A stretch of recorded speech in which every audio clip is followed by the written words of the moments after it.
Paz e bem, meus irmãos e minhas irmãs. Estamos na sexta-feira, dia 16 de agosto. Hoje, a família franciscana celebra São Roque de Montpellier.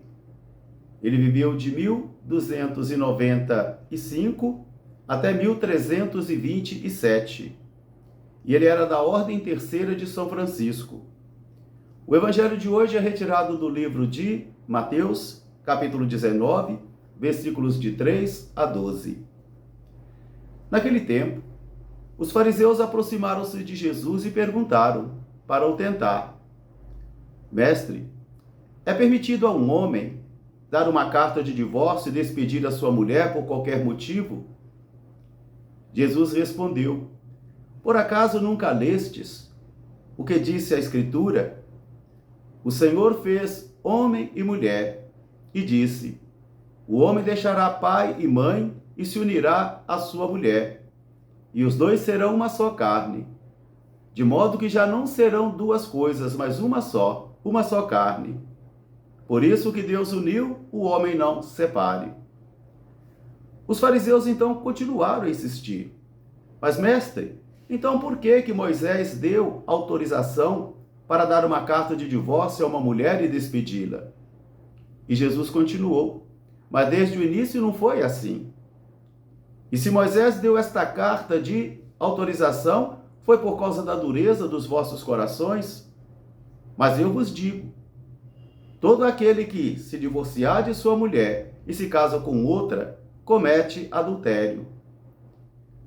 Os discípulos então disseram a Jesus: Mestre, se é assim a vida do homem e da mulher, então não compensa casar, não vale a pena casar. Jesus então respondeu: Nem todos conseguem compreender isso, a não ser aqueles a quem foi concedido. Há homens que nasceram incapazes para casar. Há outros que foram feitos incapazes por outros homens. E há outros que se fazem incapazes por causa do reino de Deus. Quem puder compreender, que compreenda. Palavra da salvação. Meus irmãos, minhas irmãs, hoje novamente nós nos detemos diante deste evangelho tão polêmico. Ele já foi banido de muitas igrejas evangélicas, muitos pastores e muitos padres não gostam de refletir sobre eles, porque quando esse evangelho é proclamado em nossas assembleias, sempre causa um certo desconforto, um certo descontentamento entre os membros da assembleia. Principalmente porque nós nascemos e crescemos numa cultura divorcista, onde 24 horas por dia a cabeça e o coração dos nossos jovens são bombardeados por uma cultura divorcista. De modo que esse evangelho, então, ele está sendo banido aos poucos da vida das igrejas porque temos medo de tocar sobre ele, de refletir sobre ele. Desde 1997 eu tenho procurado acompanhar os casais de segunda união. E quando eu falo casal de segunda união, eu estou falando de um homem sério, de uma mulher séria, que um dia tiveram um casamento lícito e válido na igreja, mas que infelizmente houve uma ruptura, acabou a vida conjugal, mas não o sacramento. Por isso, a igreja acolhe esses nossos irmãos. E o objetivo, por exemplo, da pastoral familiar, quando vai trabalhar essa dimensão, os casais de segunda união ou caso especial, é para oferecer os outros meios de santificação que a igreja tem. Ainda que a igreja também apresente um certo limite eclesiástico para os casais de segunda união. Por exemplo, eles não podem participar da ceia do Senhor. Agora, se foi uma união ilegítima, se aquele casamento acontecido na igreja não foi um sacramento, porque a igreja faz distinção entre casamento e sacramento, de tal modo que pode acontecer um casamento na igreja que não é sacramento, porque uma das partes estava mentindo, só uma das partes estava casando, a outra não, ou houve um erro, aí é o casamento ilegítimo que Jesus fala hoje. Então, aí sim, é possível até casar novamente na igreja, porque aquele casamento foi tido como inválido, nulo. Mas, meus irmãos, minhas irmãs, o tema é complexo para refletirmos em tão pouco tempo. Mas o que nós não podemos fazer é empurrar para debaixo do tapete da vida essas questões tão delicadas. principalmente, volto a repetir, no momento de cultura divorcista que nós vivemos. Faz-se necessário, sim, acolher os nossos casais de segunda união. Faz-se necessário, sim, apresentar a eles esta palavra do Senhor que nos foi oferecida hoje, porque quando um padre ou um pastor oculta essas coisas dos casais, eles estão mentindo.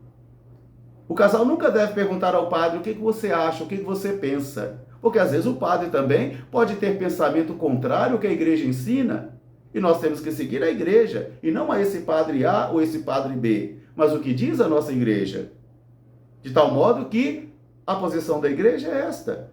Esse evangelho de hoje, o que Deus uniu, o homem não separe. Mas vem as argumentações, mas então, por que Moisés deu uma carta de autorização de divórcio para despedir uma mulher? Jesus diz, por causa da dureza do vosso coração. É por causa da dureza do coração. Mas no início não foi assim. E o que Deus uniu, o homem não separe. Até que eles cheguem a ser uma só carne e um só corpo. E isso é um projeto de vida. É um projeto de vida a três, o marido, a esposa e o próprio Deus. Porque o matrimônio cristão não é um contrato. Há muito casamento que já começa como uma experiência. Se der certo, bem, se não der, nós nos separamos. Há muito casamento que na igreja também que é entendido como um contrato de parceria de vida. Mas para nós não, para nós é uma aliança. É uma aliança que um homem e uma mulher e o Senhor fazem juntos, porque o matrimônio cristão é a três. Após ouvir tudo isso, então, Jesus dizer, aquele que se divorcia de sua esposa e casa com outra está cometendo adultério. Agora serão os discípulos que vão tomar as dores. E eles também vão dizer, mas se é assim a sorte do homem e da mulher, então não compensa casar. Muitos casais católicos têm medo de casar na igreja, porque eles pensam na cabeça deles que o matrimônio católico hoje é uma maldição, que se viver junto sem casar dá certo, mas que se casa não dá certo. Quer dizer, houve uma reviravolta de valores, o que era certo ficou errado e o que era errado ficou certo. Os discípulos vão dizer, se é assim a causa, então não compensa casar. E Jesus vai dizer, nem todos conseguem compreender isso, mas somente aqueles que foi concedido compreender. Há homens que nasceram incapazes para casar. Há homens que foram feitos incapazes por outros homens. E há também aqueles que se fizeram incapazes por causa do reino. Agora, quem puder entender, que entenda. Quem puder compreender, que compreenda. Meus irmãos, minhas irmãs, quando a igreja propõe este caminho, ela fala de fé. Ela fala de esperança, ela fala de caridade, ela fala da capacidade de doação de um homem para sua mulher e da mulher para o seu homem, de tal modo que eles vão percorrer um caminho comum de projeto de vida. Mas acontece que, às vezes, percebemos que um matrimônio é iniciado na vida de muitos casais, onde um não está presente no projeto pessoal de vida do outro. Esse ser um só corpo e uma só carne é um projeto de vida inteira, que será regado pelas dificuldades da vida, pelas dificuldades comuns, onde o dever de sentar, a oração pessoal e a leitura diária da palavra de Deus serão elementos muito importantes. A oração pessoal vai dar discernimento. A leitura diária da palavra de Deus também trará o discernimento para poder responder aos desafios da vida a três. E também o dever de sentar, que é o mais difícil, porque o dever de sentar é um ponto concreto de esforço, porque a pessoa tem que olhar no olho do outro e dizer, eu não estou feliz com você. Você está bebendo muito, você está gastando muito, você está muito ausente, e o outro permitir ser pastoreado e ser corrigido. Eu creio que isso aí ajudaria muito. As dificuldades sempre terão, porque as relações sempre foram conflitivas e sempre serão. Mas há três, o marido, a esposa e o próprio Senhor. Aqui está o projeto de vida comum, para chegar a ser uma só carne e um só corpo.